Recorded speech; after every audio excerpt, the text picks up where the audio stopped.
Ah, yeah. That would be the driving force for me. Okay. You know, stick to what time limit and say, let's do it for someone else. Very good. Yeah. So an urgency around wanting to get your ideas out there before somebody else does. Yeah, absolutely. I have listed some driving forces that is pointing that the restraining forces so that we could have an equalization. In terms of English language, co-authors might help in that. And plus, of course, used to read or proofreading could be another strategy to come over this. And in terms of time, I think the only solution to do that is the time management and setting the priorities. Because without that, we can't do anything else. And for university, I would say it's the more reading we should do on the subject. That's only the solution. In terms of the validity of the content, it has to be more reading. Because if I read more, I'll know more about the subject, then I'll be on confidence to say what exactly is there and what exactly is supposed to be said. So that's what I'm trying to. There are interesting points that you seem to be making quite repeatedly, actually, about knowledge and about expertise, about validity, using that term. And it does beg the question really about how much you need to know about something to be able to write about it. Yes. And well, what are your thoughts? I'm not clear about that. I'm not at all. Yeah. I think I would take that as a learning process and say, this is the knowledge I have, and it's maybe sufficient this time. And then when I get a feedback or a critic of my paper, I will get more better the next time, saying that, you know. As a novice publisher or a researcher, it's often quite difficult to actually establish your credibility. Yeah, it is.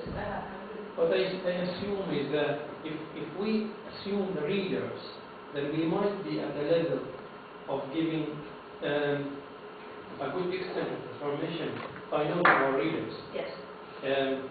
If I publish into my speciality or subspecialty, let's say, then I would know to whom I'm talking to. So I'm giving the right vocabularies and the right terminologies and the right level of knowledge.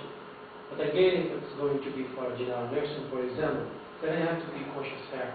I'll put the language in more simple. It's always difficult and it's always hard to put a certain limit or an extent of the context or the level of information you are going to publish. I only assume is that by giving a right and a proper guidance at the introduction phase, saying this is what I'm going to talk about, not this or that, that might guide them. Yeah. I just thought it was a very good solution to do. I think this wouldn't this really depending on the audience who's reading your paper. Say for instance, it's the student category, they would find it quite good, okay. Yeah. But then obviously experts in that area would say this isn't sufficient matter and stuff. So, but again, these papers used by PhD students and general students, undergrad students as well. So we are not. It's difficult. It's really difficult. Yeah. The reason why I paused to think about that one was because I've certainly been involved with writing papers that I've known absolutely little about and relied on my co-authors as being the ones who've got some kind of credibility in the area that I'm writing about. And so with most of those papers had a part to play in writing some of the methods bits or some of the description of theoretical bits to them. Confident in the knowledge that they will be the ones who have the good knowledge and the credibility as far as the content is concerned. I have written a few papers like that. And some papers I've written as well with very, very limited knowledge base, and I just have to go out there and find out. And I'm writing one at the moment that like a few actually. That essentially I don't know an awful lot about the kind of issues out there, and I'm having to go and find out and really start off with doing some kind of literature review and starting off at a really quite low knowledge base, knowing that in order to get published and to to feel sure that I've produced a paper that's of good quality and that is not going to be ripped apart in the first instance by a journal editor or the reviewers. It takes an awful lot of time when you're starting at that kind of level of knowledge and all of the background reading that needs to be done. But on the same token, it's also very stimulating as well. So I'm sure that for all of you, getting out there and looking at the literature that's pertinent to your studies, I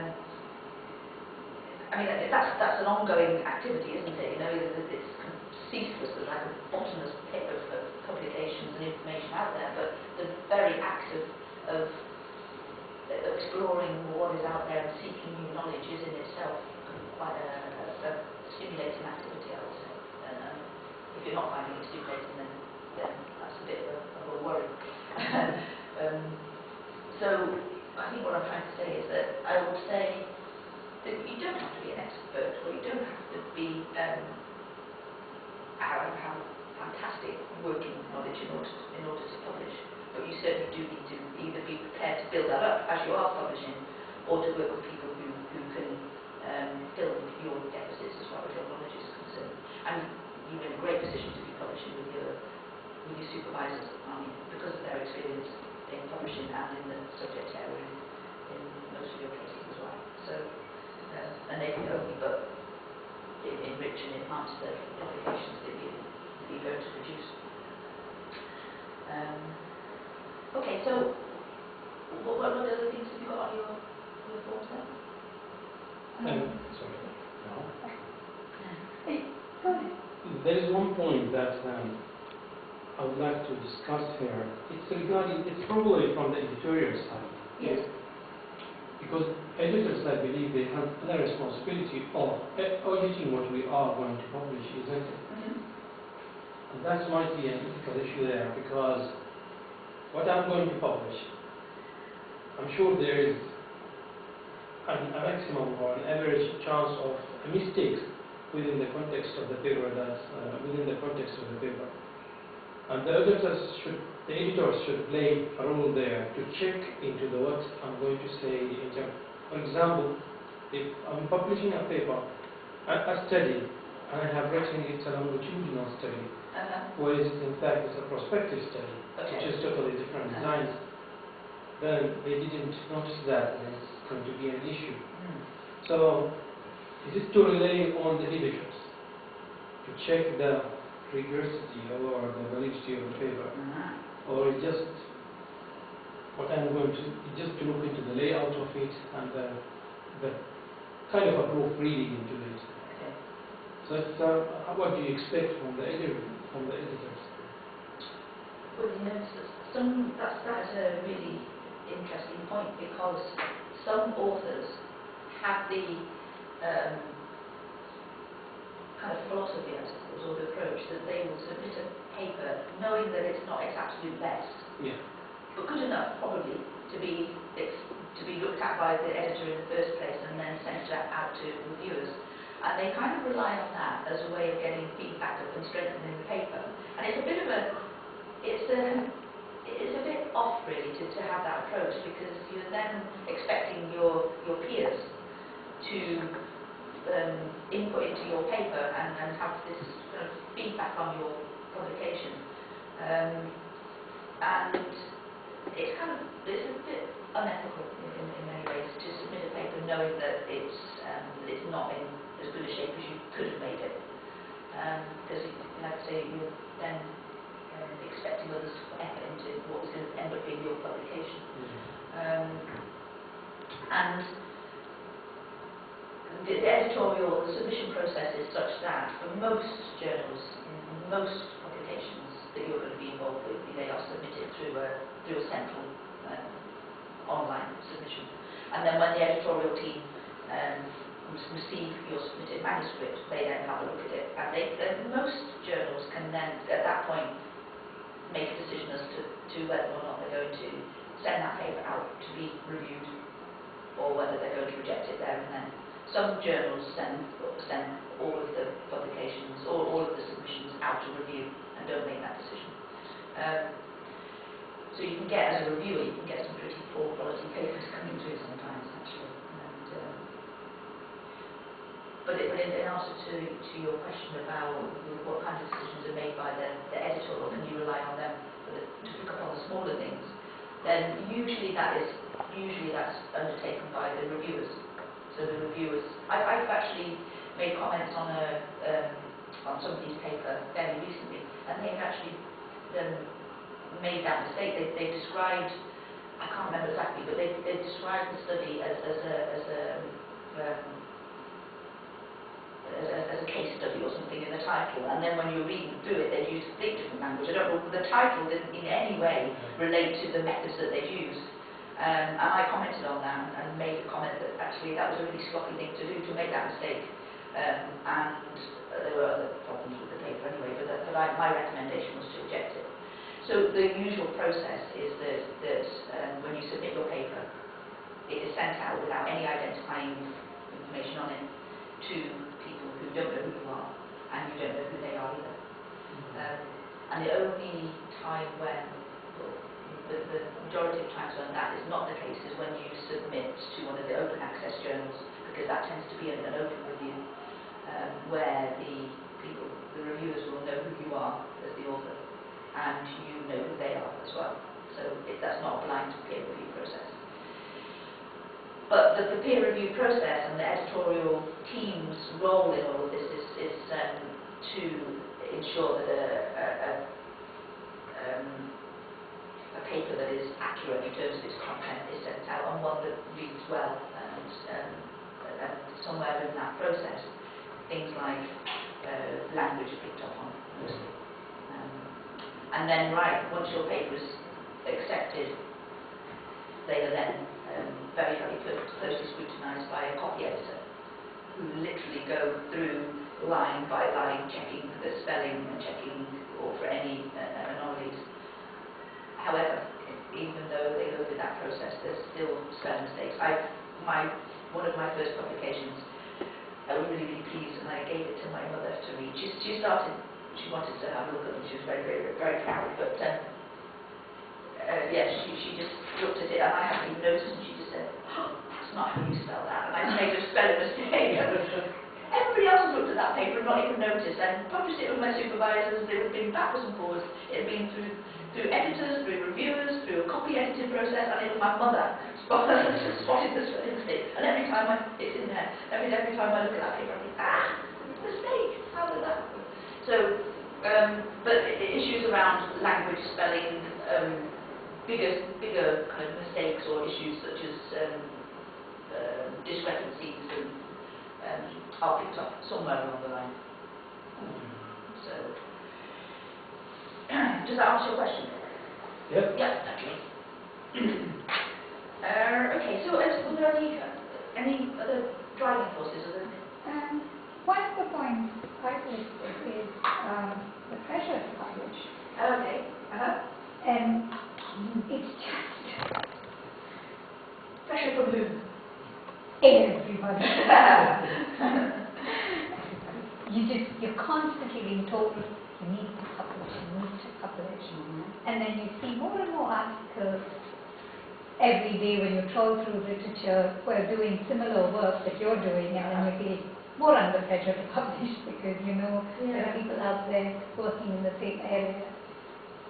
Yeah. But are you looking at people's papers and thinking, well, I could just as well have written that myself?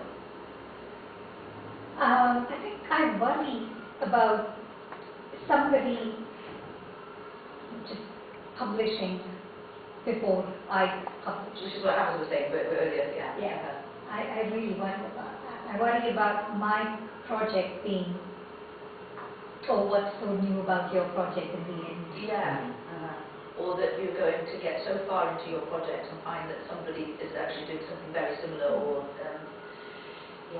well, one of the paper that I'm writing with Oliver and another colleague at the moment is motivated by that very thing that you're both talking about, by an absolute sense of urgency to publishers before anybody else does it. It's a theoretical paper. No, it's not. It's a methodological paper. And we are wanting to write about the use of theory in qualitative research, and we've come up with this kind of framework and typology doesn't really matter what the paper is, that's the detail of it.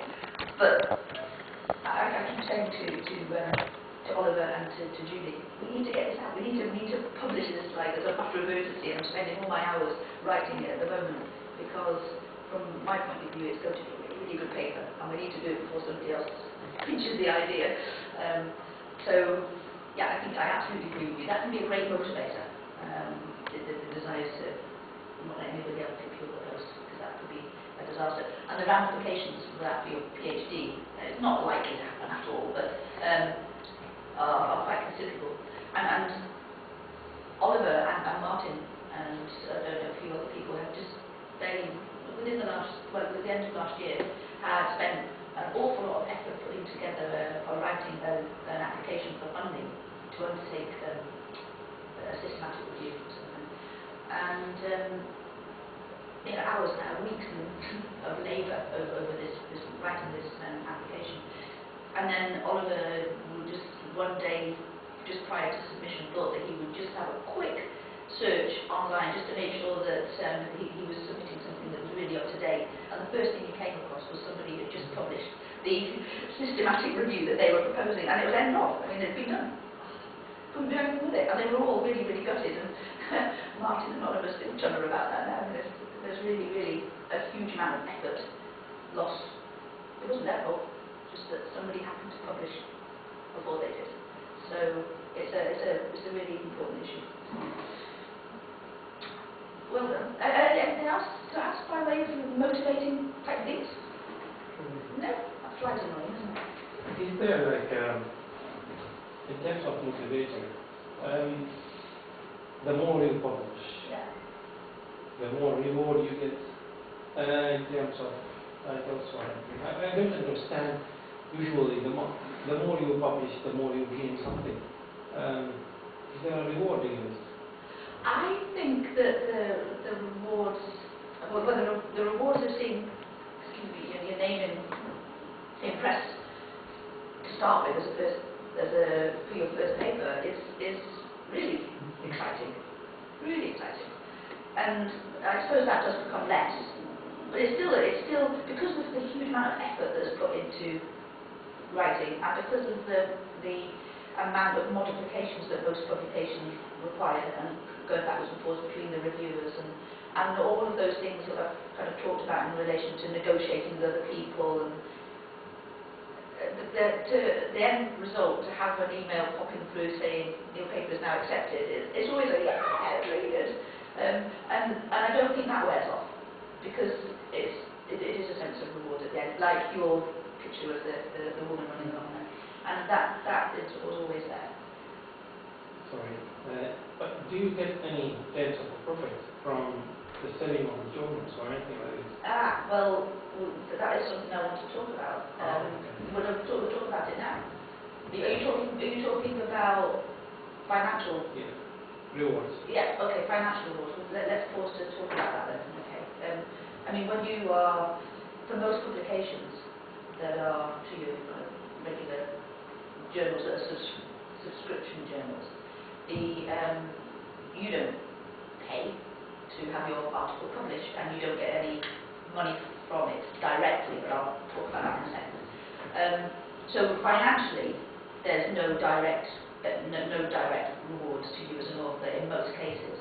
And if you are publishing in an open access journal, and that's becoming increasingly popular, then you have to pay to have your article published. And we just had one accepted fairly recently, actually, last week. It was with Biomed Central BSc Public Health, and I think we paid £1,600 to have that published. And that's about the norm. That's not expensive. They can be anything up to about £3,000. I think the lowest that you pay is around about the £1,200 mark. And most finances for that come from grants. So you write into your bid, I'd like some money, or we want some money as a research team to cover open access publications, because they tend to be published quite quickly.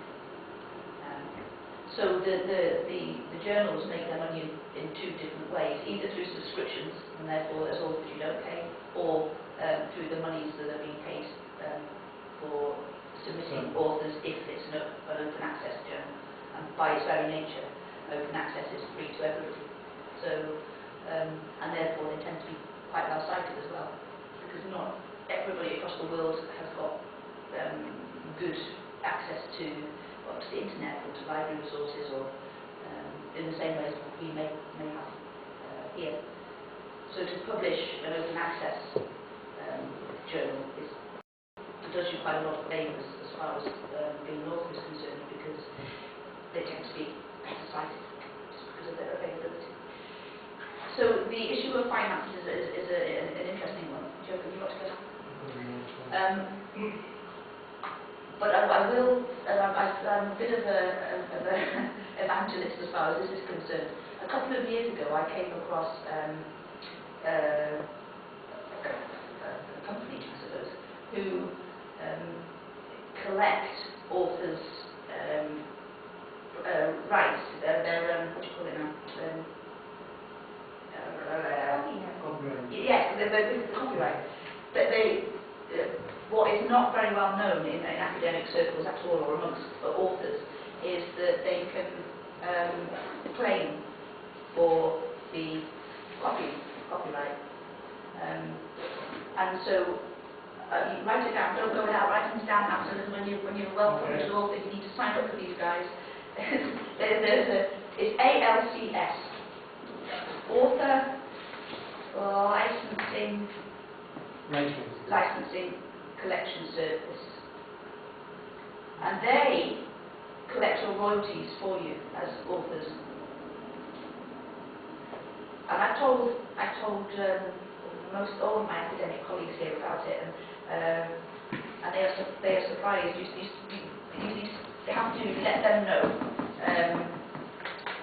whenever you have an article published, and then they every year send you a check with all your royalties, or it just goes through into your bank account. It's always a lovely surprise. So I get mine every February, and I probably had quite £7,000 from them, from collecting my royalties from my papers. So, that's a big motivator now. But people just don't know about it. So just bear that in mind, guys. And that's a motivation to publish, right? I've got a motivation now. That makes me smile. Yeah, just bear that in mind. So if you don't publish for financial gain, I think is the bottom line, really. But there is some bits in it, and that ALCS is a good one to know about for the future. Thanks, sorry, I'm going to rush. No, don't you worry. You're doing one before you want to head back to Manchester again or something like that? No. I'm not. We'll start in a few weeks' time. Thank you very much. Thank you. You're welcome. Sorry you got to go, but there we go. Thank you for coming. Right. Let me. So again, I framed my ideas of some of the driving forces for publication around these, most of which we've already picked up on. The personal success and the feeling of and the reward of seeing your name in press is a motivator. Some of the extrinsic factors, again, we've picked up on most of these, I think, is a strengthening of your PhD. Why do I say that? I think when you're ready to defend your thesis and your examiner thinks that you have published from your PhD, I think it just makes your work a little more substantial. Yeah. Exactly. It's like giving you more solid ground to stand on. Yeah. When you talk to people, and it's an identity to you as well, that you are serious about your PhD. Sure. Yeah. And you have done something on it. Yes. And it's not a weak PhD. No. Absolutely right. How can your examiners not be impressed by the fact that you've published? I mean, everybody knows that undertaking a PhD by itself is an incredibly time-consuming thing. And to have published as well while you've been doing that says something about you, about your capabilities. It says an awful lot anyway, at all different kind of levels. They can already be reassured that your work has been scrutinised by peers, and so their job as an examiner is made a little bit easier, and they can feel that their judgments are really supporting those of others. You know, so if they're looking at your PhD that's got a couple of publications in it, then their external scrutiny can be somewhat less. And of course, they're there, it's still in their examiner's role, but they can think, well, you know, this student has already been, their work has already been critiqued and deemed to be okay, otherwise they wouldn't have been published. So it does strengthen your PhD in no end, because it says so many things about you as a student.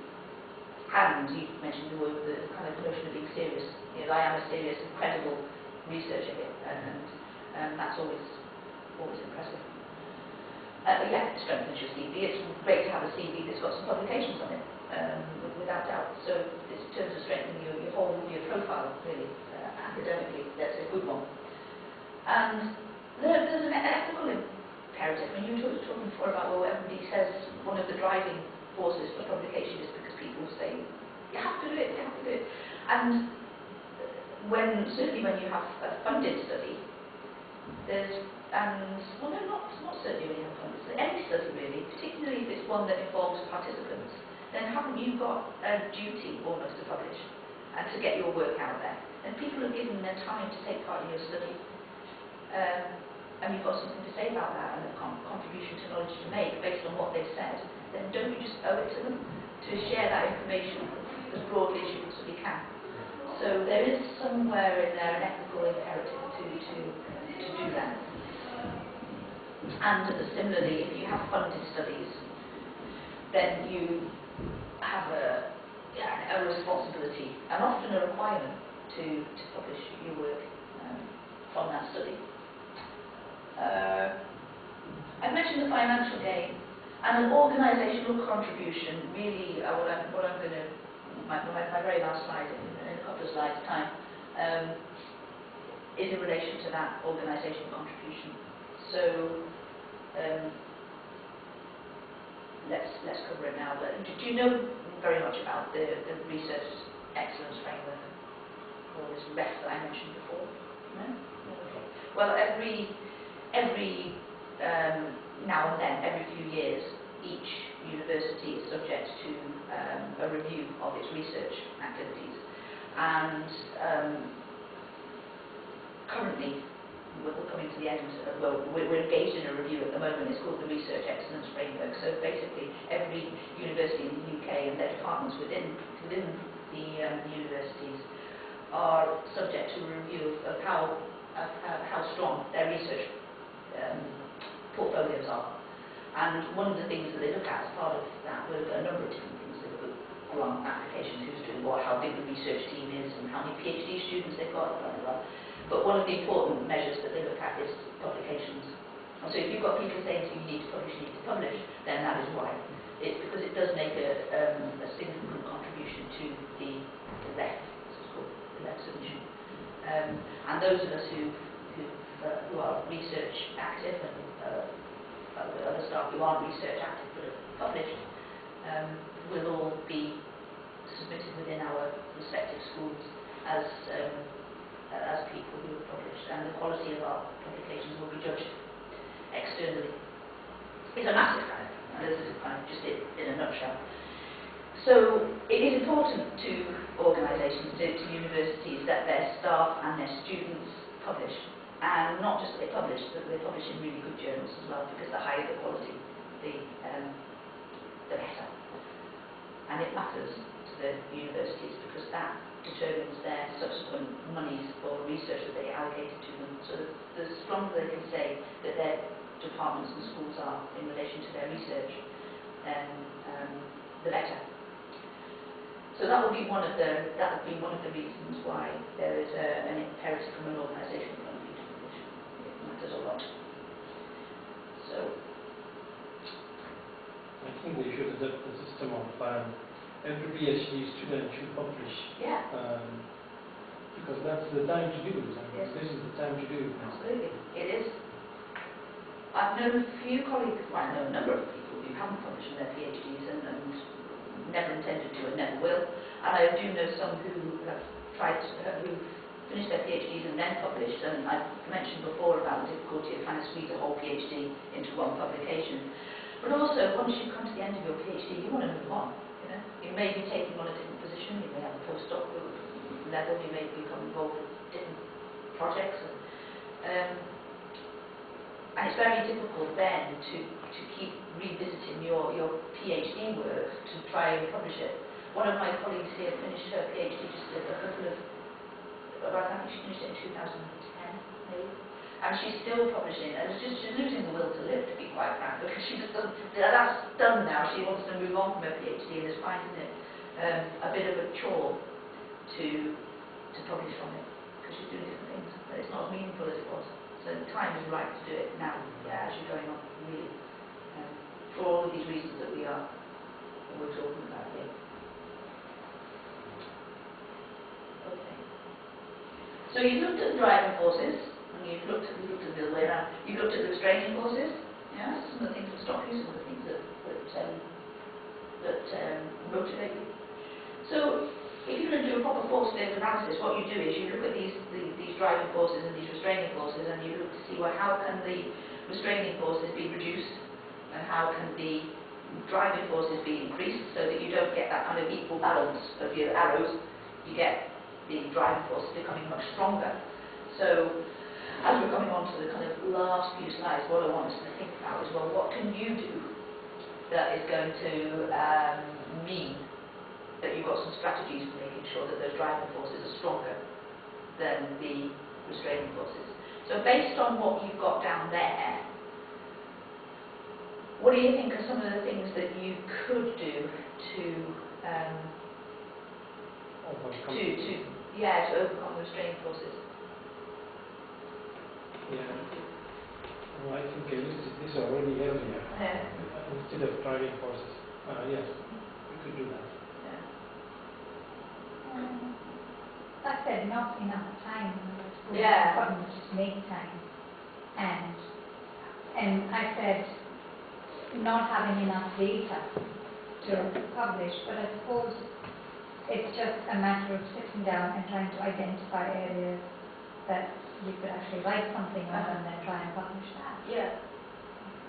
And if you haven't got, data, as in data, there's other things you can be writing about. I mean, maybe you can write about something from a methodological point of view, or maybe you could write something from a theoretical point of view. So it's not necessarily all about data and findings. You can write about other things, but they need to be in a way that's appropriate. There's no point in trying to sit there and spend effort trying to dream up something to write about. I mean, it needs to be something that occurs to you as being important, or while you're reading papers that you are reading, something that's maybe highlighted as an area that needs to be explored in more depth, or something that most of my publications have come out of reading somebody else's work and thinking, maybe what they've got to say is quite interesting, but I could perhaps say a little bit more about that. So at least 50% of my publications are nothing to do with research findings. They're more things that have occurred to me as being something I could say something about. Okay. So that's make time. Yeah, exactly. And find the time when it's easiest for you to write.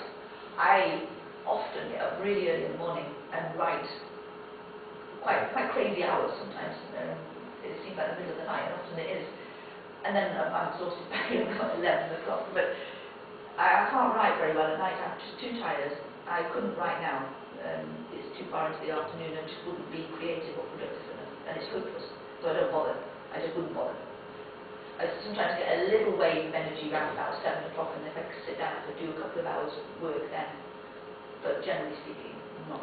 So I know from myself that my best writing times are in the morning. And you'll know that about yourselves, I'm sure. And I also learned about myself that it's not very helpful for me to try and write if I'm constrained by time. And I've certainly never tried to write anything in a meaningful way if I've got less than a couple of hours, because by the time I'll get started, it's time to finish. So might as well do something else than put myself through that, because it's just counterproductive and a waste of time. So anything else that can, good issues around time, anything else around maybe increasing the driving forces or?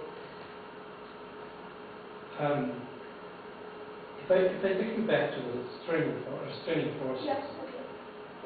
it's the fear of or the blank paper phobia. You heard that term before. It's about like when you are in front of plain paper or blank paper, Yeah. and you don't know what to write, what to post, what ideas or the stuff. Yeah, okay.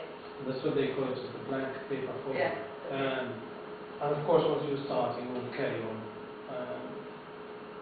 If there's a ways to overcome that, I would appreciate really. What are the ways to overcome that then? Because that's not I think it's just to go ahead, put whatever that's in mind, fantastic. and later on you could review it and all. Really good strategy that. I would absolutely endorse what you're saying, is that when I look at the blank screen and think, oh goodness me, I don't know what to write, I just write something, anything, once upon a time, or something just to start myself and write. Really seriously, I do, because the whole act of writing engages the part of your brain that then kind of, well, I suppose it's tapping into your creativity. I don't know from a neurological point of view what's going on, but the writing stimulates writing. So I agree with you entirely as a kind of strategy for getting going, just to write anything. Otherwise, I've spent a lot of time in the past looking at my screen or looking at my bit of paper thinking, I don't know what to say. And also knowing that what you're going to write is probably never going to be how it's going to be in the end, and that there will be much, much editing. I suppose when I first started to write, I was trying to write in a way that was a good version straight off, and it just doesn't work like that. And I now know that what I'm writing, probably the majority of it, is going to be scrapped and reworked, and there's many, many precious words out there that have been scrapped or deleted from my computer because they were never ever going to be good enough, but they at least got me writing. So that's a really good point. The last point is that when to stop reviewing. If I send a paper for a review, I'll come up with a comment. I'm going to review it, correctly and send it back for a review. Again, I will. You know the circle of reviewing that won't end. That's a bit confusing sometimes. Well, when you're actually dealing with reviewers themselves, as in the journal reviewers, usually there's a backwards and forwards about twice. So you typically submit your manuscript, sent out to reviewers, they will comment. Sometimes you get your article published, accepted first off, but it's not often. I think I've had two papers where they come back and say, yeah, this is really good, we're accepting it, and I didn't think it was that good, but most times it's absolutely the norm to get your reviewers' comments back, and then you respond to them, and we're going to talk about that in a second, and then you send back your revisions, and most times that's enough. Sometimes they'll come back again and the reviewers are still not happy, and we just had that with a publication. This one reviewer kept coming back saying, oh, I'm kind of almost happy, but, my goodness me, come on, you shouldn't keep going backwards and forwards too many cycles. Because if the reviewers make comments, that, well, your paper is okay, but it still needs this, that or the other, which could be major or minor revisions, you need to address the points. And write down how you've addressed them. That's what's expected.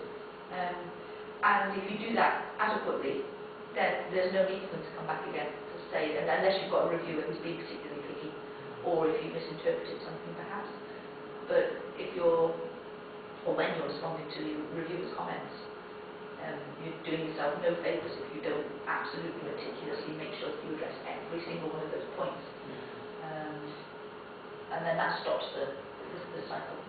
But knowing when to stop as far as your own editing or reviewing is concerned is a completely different matter. And getting to a point where you think, all right, this could be improved, but it's okay, and I'm pleased with it. So not doing that kind of strategic thing that I mentioned before, where you're submitting a manuscript that you know is not really as good as it could be, but getting your your manuscript to a point where you think, I'm fairly confident that this is okay and will, in the first instance, be sent out for review. It is knowing when to stop, and know when you reach that point that you can... And knowing when to satisfy people. Yeah, that's right, yes. Yeah, exactly. Yep, okay. So this is my penultimate slide, okay? And I could kind of just call this the publication game. And these are the things I want to talk about. We'll probably pick up on some of the things we've already said, but I might maybe one or two things that we haven't covered here about playing the game. Because it is a game. There's strategies involved in it. We've already mentioned some of them. But it doesn't always feel like a very funny game, but it's a competitive game for sure. Okay, let's put these all up.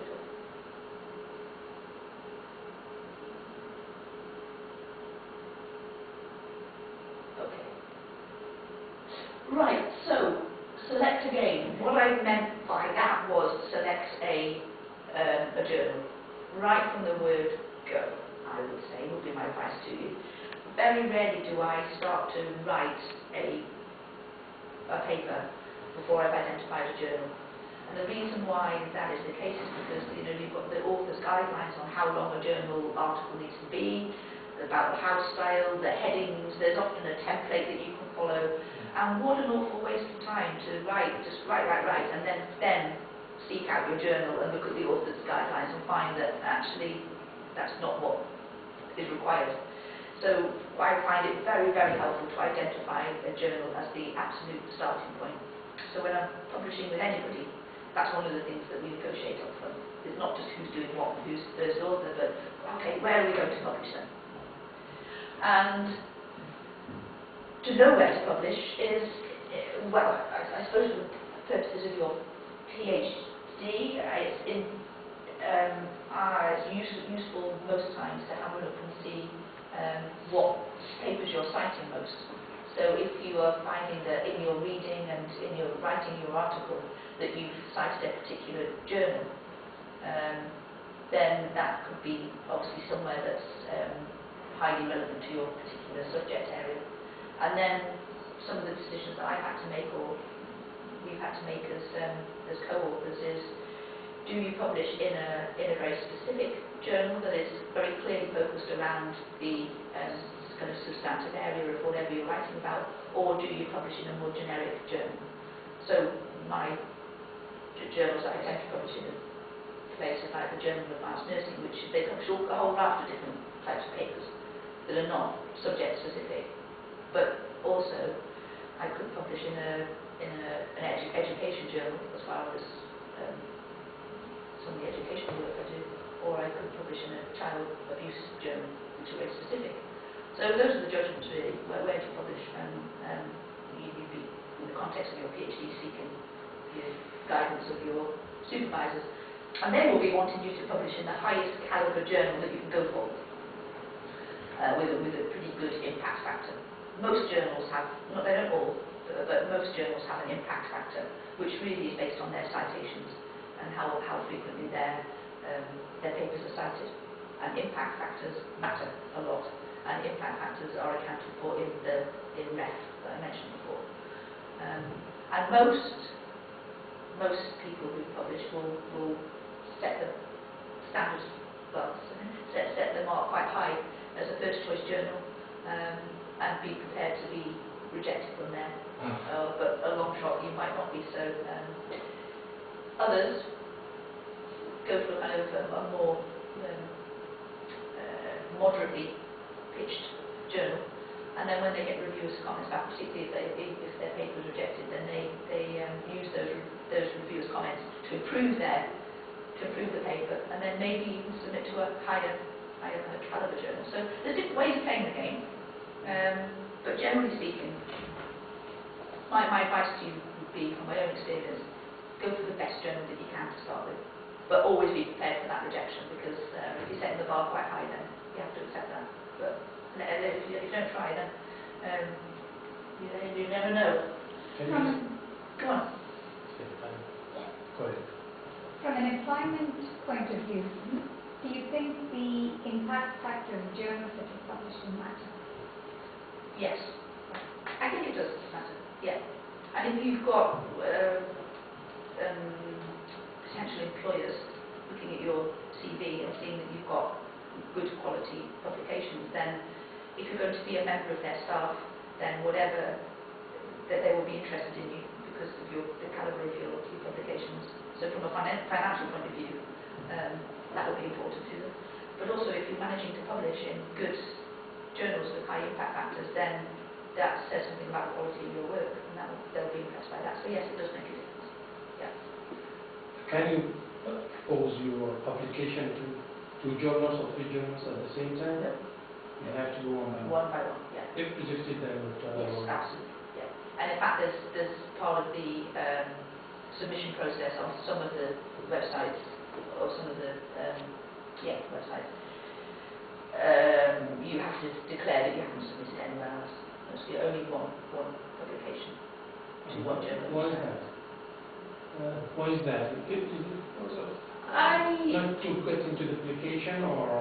Well, for that reason, because then if you've got 2 or 3 different journals reviewing your manuscript, then what happens if they all accept it? You know, I suppose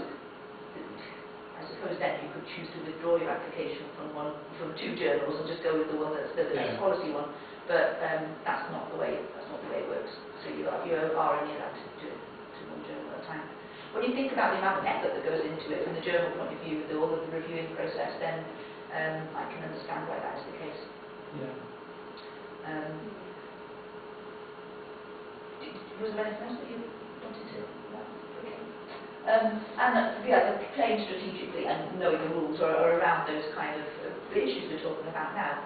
What are going to be the important things strategically about where you might publish, that they are primarily around the quality of the journal. And who you want to read, you know, who is it that who is this readership going to be, and what are you trying to say to whom? And that will determine where you publish as well. And talking about the quality of journals, it's generally speaking not very well, it's not encouraged to publish in the type of journals that are more kind of, that you can buy off the shelf in WHs.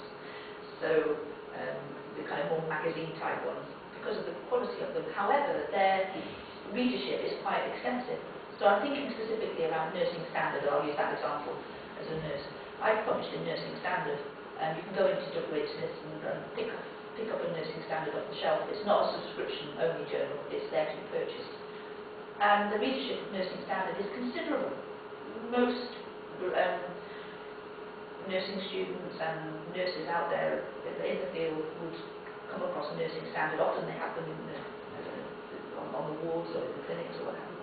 Very, very highly accessed and read journal, but the calibre is not so high. So when you're thinking about academic kind of standards, you're not encouraged to publish that because it's deemed to be too much of a magazine. So those are all part of the strategy of the game playing with. And knowing about the rules, and one of the rules we just talked about there is about ethics of publishing. Well, knowing the rules, another important rule is not to salami slice, so not to publish too much from one study. So talked about trying to squeeze one PhD into one publication is probably overdoing it a bit, but to really publish too much from one study, or in the same way you slice up a salami, slice it too thin.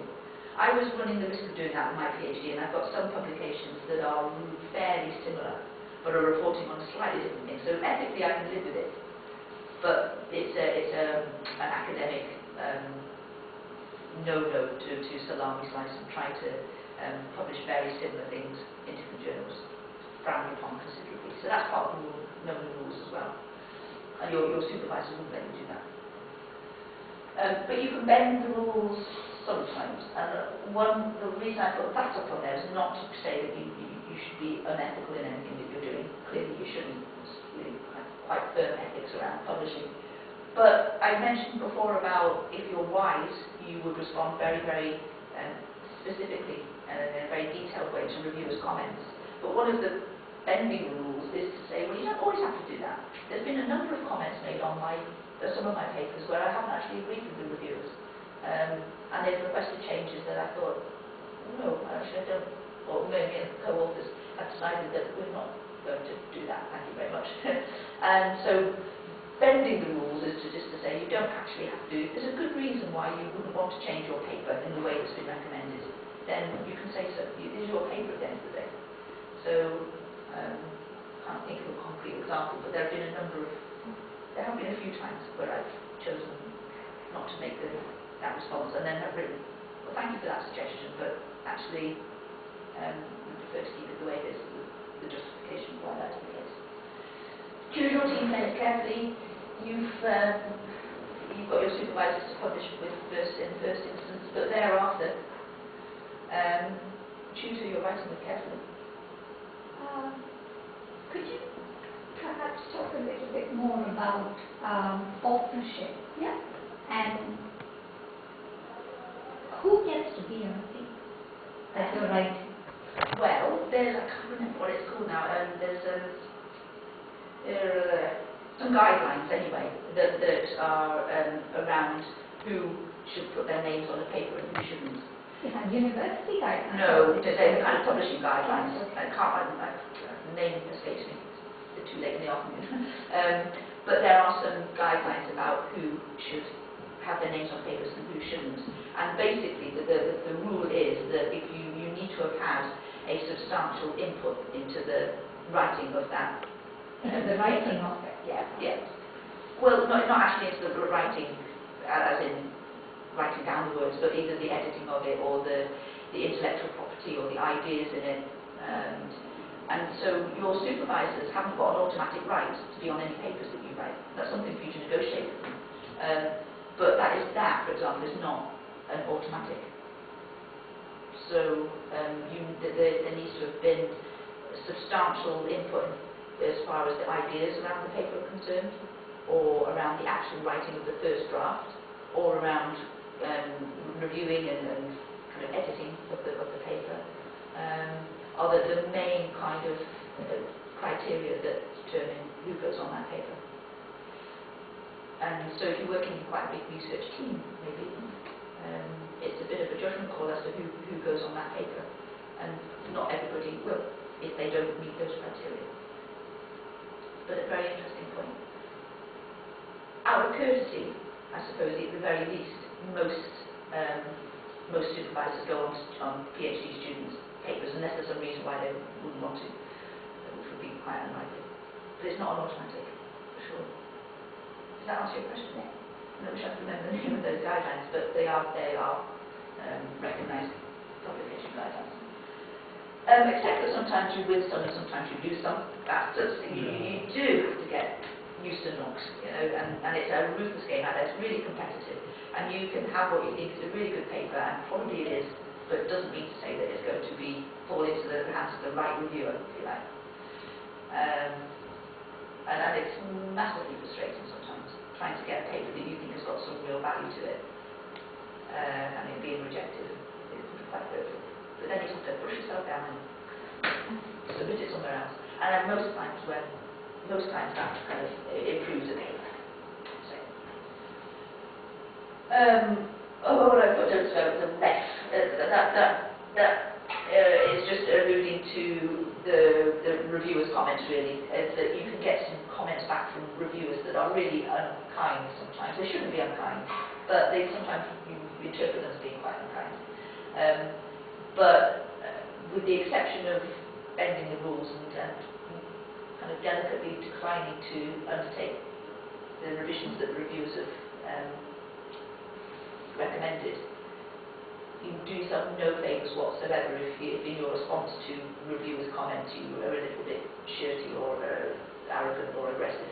Most of my reviewers' comments, whether I agree with them or not, say, "Oh, thank you so much, you lovely editor and reviewers. His comments are really, really useful and helpful and a bit kind of creepy because that's part of playing the game." So you do yourself a great disservice if you were to do anything else other than that.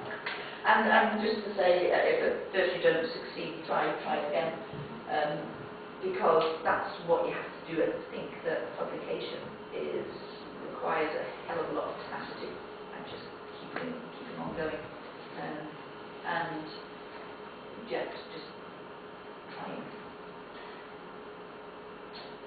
Okay. I mentioned my lovely colleague Oliver. One of the editorials that we wrote was about making pledges in healthcare. It was just he dreamt of that idea. He listened to something on the radio and came into work one day and just said, "Hey, I heard this fascinating thing on the radio about how if you make a pledge or if you promise something, then you are far more likely to carry out an action than if you don't make a promise." So I thought that we could end the session, mindful of time. We'll end the session with making some kind of pledge or a promise in relation to your writing. What could you take away from you here with making a little pledge that would encourage you to get on with your writing, or to start if you haven't already, or to continue with your review? What do you promise? I'll make one too. Make time. You promised to make time. Yeah. Okay. And when will that be? What time? Well, I'm hoping to get one publication out by the end of the year. Yeah, excellent. Okay. One. That's fantastic. Okay. So you've got 8 months or whatever, so you promised to make time. Okay. What about? I promised somebody to be happy to see my publication. Okay. So that's my motivator. So I'm going to produce something to show to them that this is my publication. So yeah, and I think I made a step ahead already. So my paper now on the co-author is doing the review, and it's probably a matter of time and acceptance, of course, if it's been accepted. Yeah. So yes. Okay. What might I promise myself, or I'll promise you? I'll promise that I'm going to make sufficient time as well, because I'm a bit slow with writing some of these papers that I have been wanting to write. And I promise that by Tuesday, when we have a writing group here where we get together as a group of staff, and we encourage each other to write. And the next group is on Tuesday. So I promise that by Tuesday I will have finished the background section to the paper that I was talking about before about theory. So I'm going to do that, and I have to create enough time in order to do it. Do you want to make a promise? I don't think I can really contribute. Maybe I've been looking at doing a master's, so I need to kind of investigate that more and look at the viable options that are available. Have you got any comments, questions, points that we haven't discussed that you'd like to talk about before we call it into the day? We've been here for over 2 hours, so it's getting a bit really heavy. Anything that hasn't been asked or discussed that you might like to? No, thank you very much. It was good because it gave us it gave to me, I don't know if you're sharing this, the overall concept and the frame of publishing, of course, and the strategy of doing that, and the action bit of it, that's of course left to each journal to propose theirs or to get their protocol in order to fulfill it and submit your paper. So yes, the process of publication were discussed here, and that's much appreciated. Thank you. Okay. The last slide, not this one, but the one before, that was especially helpful because you actually laid down sort of like a plan to go about publishing. Yeah, that was quite, I think that was helpful. She's an educationist, so expect that. No, that's good. It's been nice just having a kind of interaction with a fairly small group of you, and thank you for contributing, and that's been really good. And good luck with your PhDs. Thank you. And good luck with your publications too. Thank you. Good luck with your new job. Oh, thank you very much. Thank you.